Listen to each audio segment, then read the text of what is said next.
नमस्कार मित्रांनो, क्रिश अपडेट या यूट्यूब चॅनलवर तुमचं स्वागत. तर बातमी अशी आहे की भूकरमापक जे भूमी अभिलेख विभागात जे पद आहे सर्वेअरचं, तर त्या भूकरमापक ACBच्या जाळ्यात सापडलेलं आहे. तर याविषयी आपण माहिती पाहूया की मित्रांनो, त्यांनी काय केलं आहे की जमीन मोजणीचा नकाशा देण्यासाठी भूकरमापकांनी तक्रारदारकडून जवळपास 12,000 रुपयाची लाच स्वीकारताना घनसांगवी येथील उपअधीक्षक भूमी अभिलेख कार्यालयातील भूकरमापक अनंत मधुकर पाटील वय वर्ष 30 याला लाचलुचपत प्रतिबंधक विभागाने सोमवारी पकडलेलं आहे. 12,000 फक्त केवळ 12,000 रुपयेसाठी.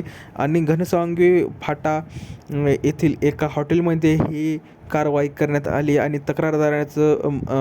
तक्रारदाराने या प्रकरणी 22 जून रोजी जालना ACBकडे तक्रार नोंदवली होती. आणि त्या तक्रार नोंदवली याचं कारण की त्यांनी 12,000 रुपयाची मागणी केली विनाकारण 12,000 रुपये फक्त आणि मोजणीचा नकाशा देण्यासाठी. तर हे खूपच चुकीचा म्हणजेच अधिकाराचा चुकीचा निर्णय त्यांनी घेतला. आणि त्यामुळे तक्रारदारांनी नाईलाजास्तव ACBकडे जाऊन तक्रार नोंदवली. आणि त्यानुसार राणी उंचगाव शिवारात पंचासमक्ष पडताळणी केली असता पाटील याने लाचेची मागणी करून पैसे घनसांगवी येथे स्वीकारण्याचे मान्य केले. तक्रारदाराकडून 12,000 रुपयाची लाच घेताच त्याला ताब्यात घेतले अशी ही माहिती आहे. तर मित्रांनो, भूकरमापक हे पद हे शेतकऱ्यांसाठी आहे, शेतकऱ्यांच्या जमिनी मोजणीसाठी आहे.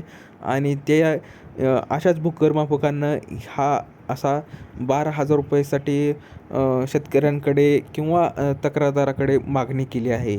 आणि त्यामुळे तो नाईलाजास्तव ACBकडे गेला. तर दिलेली माहिती समजली असेल व्हिडिओला लाईक करा, जास्तीत जास्त शेअर करा, चॅनलला सबस्क्राईब करायला विसरू नका. तर भेटूया पुढच्या व्हिडिओमध्ये अशीच एक अपडेट घेऊन. तोपर्यंत धन्यवाद.